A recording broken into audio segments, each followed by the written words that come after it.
sejam muito bem-vindos ao canal Folheando. Eu me chamo Monique.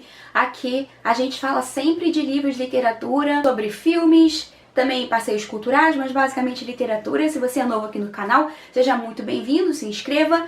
Eu também produzo conteúdo lá no Instagram. Se você ainda não me segue por lá. Eu vou deixar aqui na tela e vou deixar também aqui no primeiro comentário fixado o link do meu Instagram. Lá eu produzo também vídeos pelo IGTV, que não são conteúdos que eu vou postar aqui no canal, são conteúdos diferentes, então me segue por lá também pra você ver o que eu tô postando. Hoje nós vamos conversar sobre mais um livro da coleção Folha. Eu resenhei o último livro pra vocês, que foi Memórias do Subsolo, e hoje eu trouxe um outro russo também, mas já é uma outra experiência que eu também vou ter esse ano, por coincidência, né? Eu falei pra vocês no outro vídeo que era a minha primeira experiência com o Dostô, sendo que eu já tinha incluído um calhamaço dele, que é Crime e Castigo, pra esse ano. E a mesma coisa aconteceu com o Tolstói, porque esse ano eu também vou ler um calhamaço dele, mas eu já comecei conhecendo como é que é a escrita dele, gostei bastante, que foi essa novelinha aqui, que é A Morte de Ivan Ilitch. Então hoje nós vamos conversar sobre A Morte de Ivan Ilitch e as 5 fases do luto.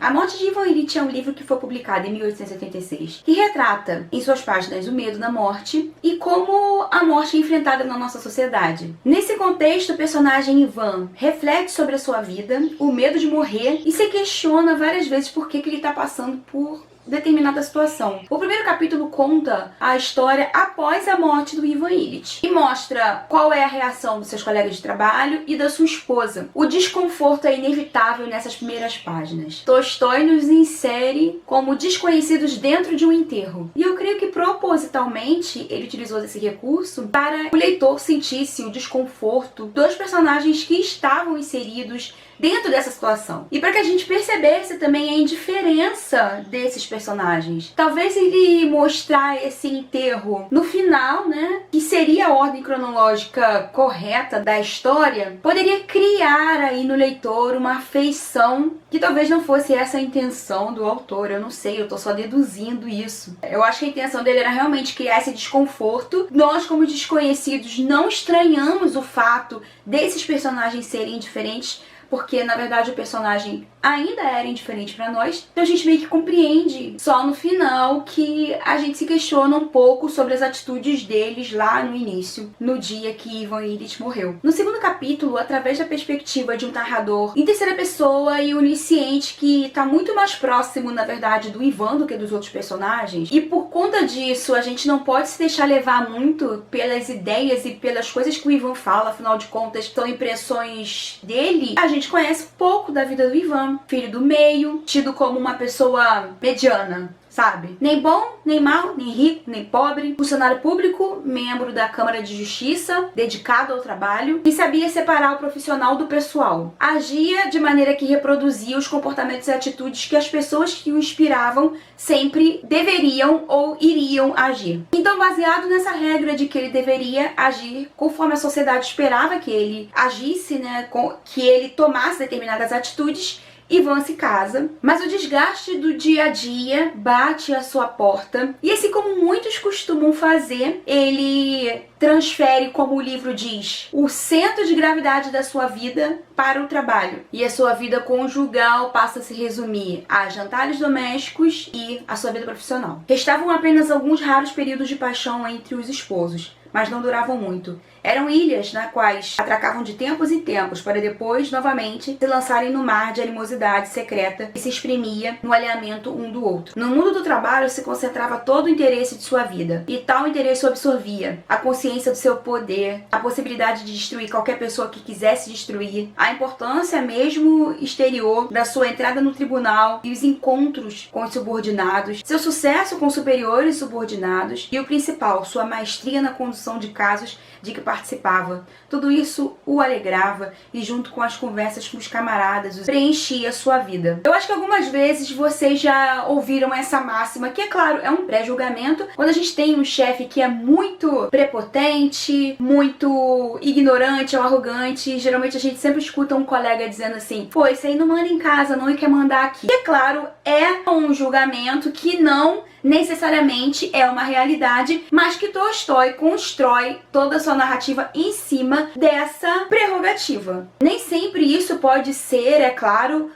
um determinante para o comportamento de um líder, de um chefe. Podem ser outras questões, personalidade e outras coisas, mas que o Tolstói utiliza aqui nessa novela como uma prerrogativa para que a gente possa entender o afastamento do Ivan com a sua esposa e do comportamento dele no trabalho. Bom, tudo corria relativamente normal na vida do Ivan. Ele tinha acabado de ser promovido, comprou uma casa nova, estava mobiliando ela de acordo com o que ele achava que seria o ideal para a posição social que ele ocupava, e tudo estava sendo perfeito como sua esposa e ele sempre sonharam. Até que um dia, durante uma reforma, o Ivan sofre um acidente. Quando ele tenta demonstrar para um funcionário como que ele queria que um certo serviço fosse executado, ele cai e bate com a lateral da barriga em uma mesa de centro, se eu não me engano. O episódio é esquecido, ele não sente muita dor de início, mas essa dor começa a surgir e aumentar. E depois de passar por diversos médicos, o Ivan é diagnosticado com um problema no intestino. E com todo o seu prestígio, todo o dinheiro que ele tinha, os médicos não foram capazes de aliviar a sua dor, e nem mesmo de curá-lo. Ivan sabia que era questão de tempo e que ele iria morrer. E é a partir daí que o leitor mergulha numa jornada introspectiva do Ivan, um resgate de memórias em todo esse processo de luto. Luto por si próprio, a negação,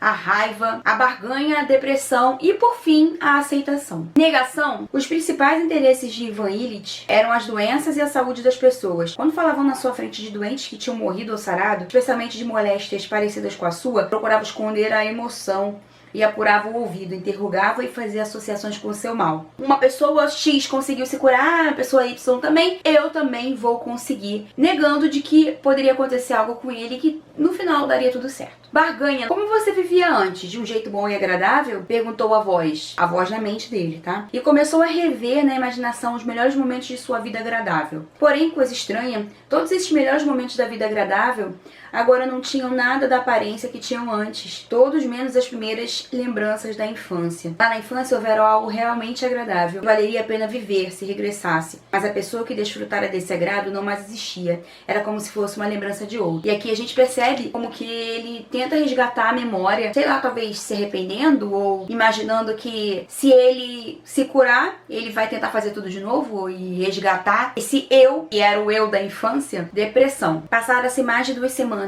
e Ivan Ilitch não se levantava mais do sofá. Não queria ficar na cama e se mudara para o sofá. E deitado quase o tempo inteiro com a cara virada para a parede, sofria sozinho os mesmos sofrimentos insolúveis e pensava sozinho na mesma questão insolúvel. O que é isso? Será verdade que é a morte? E uma voz interior respondia: sim, é verdade. Por que esse sofrimento? E a voz respondia: é assim, não tem porquê. E nada havia além disso. E por último, a aceitação. Então é isso. Que alegria! Para ele tudo isso ocorreu em um instante. O significado desse instante não mais se alterou. Acabou a morte. Disse para si: ela não existe mais. A morte é a renovação, e ninguém teme a morte depois de morto. A impressão que eu tive quando eu terminei de ler esse livro é que ele foi feito para ser lido em um looping eterno. Não sei se vocês conseguiram entender, mas deixa eu me explicar. É como se, mudando somente os personagens, esse livro tratasse do ciclo da vida. Quando a gente volta para a primeira página, a gente entende que a história poderia se repetir com um dos amigos do Ivan. Sua vaga foi deixada em aberto, mas considerava-se que, em caso de morte, Alexeev poderia ser designado para o seu lugar, para o lugar do Alexeev, Vinnikov ou Chatbel, de modo que ao ouvir sobre a morte de Ivan Ilitch, o primeiro pensamento de cada um dos senhores reunidos no gabinete foi que o significado dessa morte poderia ter para a transferência ou promoção deles mesmos ou de seus conhecidos. Ou seja, ele seria substituído substituído por outro, que seria substituído por outro e seria substituído por outro. E esse eu que estava ali iria passar um dia por todo o processo que Ivan Illich também passou. Ao morrer, seria substituído por outro, que seria substituído por outro. E é a vida acontecendo. E o que eu consegui enxergar também ali nessa Câmara de Justiça? Não sei se é impressão minha, mas como se Tolstói tivesse criado ali na Câmara de Justiça, naquele microcosmos, uma ideia, é como se fosse uma reprodução da vida real. A vida acontece. Uns morrem para outros nascerem. Uns morrem para outros tomarem os seus cargos. Eu achei muito interessante a forma como esse livro foi construído, né? O primeiro parágrafo ser narrado pelo ponto de vista de um dos colegas do Ivan Illich e depois você entrar com um narrador em terceira pessoa que conhece melhor os pensamentos do Ivan Illich. Então, eu achei bem interessante porque é como se esse livro realmente pudesse pular de pessoas desse microcosmo que é a Câmara de Justiça, que representa a vida. Para eles, dá na mesma, só que também vão morrer. Imbecis, eu antes, eles depois, só que eles também. E ficam felizes, bestas. Não sei se eu consegui ser clara, mas esse livro me fez dar uma viajada. Bom, espero que vocês tenham gostado dessa resenha de hoje e a gente se vê no próximo vídeo.